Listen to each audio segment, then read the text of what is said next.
Hello বন্ধুরা, আসসালামু আলাইকুম। কেমন আছেন সবাই? আজ আপনাদেরকে কবুতরের মাংস বোনা রেসিপি দেখাবো। তার জন্য এখানে আমি 2টা কবুতর কেটে নিয়েছি। এখন দিয়ে দিব আমি পেঁয়াজ কুচি, আর দিয়ে দিব মরিচ কুচি, আর দিয়ে দিব রসুন কুচি। তো এখন আমার সবকিছু দেওয়া হয়ে গেছে। এখন আমি মশলাগুলো ব্যবহার করব।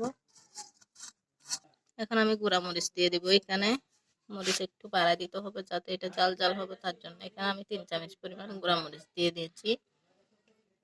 আর দিয়ে দিব হলুদ। এখন দিয়ে দিব ধনিয়ার গুঁড়ি। ধনিয়ার গুঁড়ি দেওয়া হয়ে গেছে। এখন আমি জিরার গুঁড়া ব্যবহার করব এখানে। আর এখানে দালচিনি, এলাচি, গোলমরিচ সবকিছুর গুঁড়া ছিল, এগুলা দিয়ে দিচ্ছি। এখন আমি তেল দিয়ে দিব পরিমাণ মতো।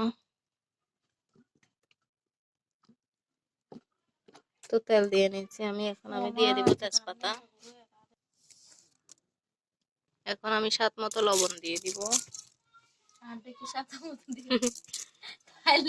এমন স্বাদ দেয়।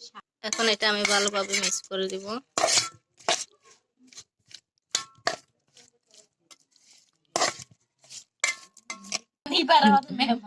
এখন আমি এখানে সামান্য পরিমাণে পানি দিয়ে এটা সিদ্ধ বসিয়ে দিব।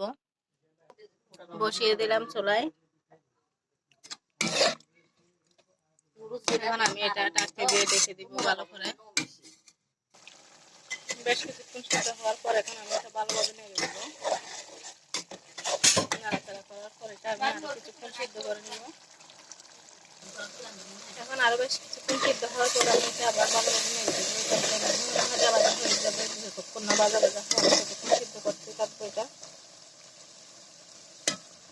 তো এইভাবে কবুতর বোনা করলে অনেক বেশি মজা হয়। বাসায় সবাই ট্রাই করে দেখবেন এইভাবে একবার হলেও।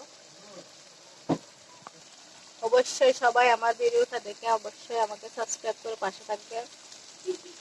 তো এটা আমি আরো বেশ কিছুক্ষণ সিদ্ধ করে নিব।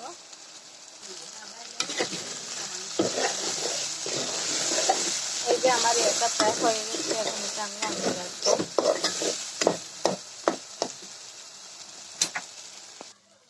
তো দেখেন আমার এটা সম্পূর্ণ হয়ে গেছে। এটা এরকমই হবে।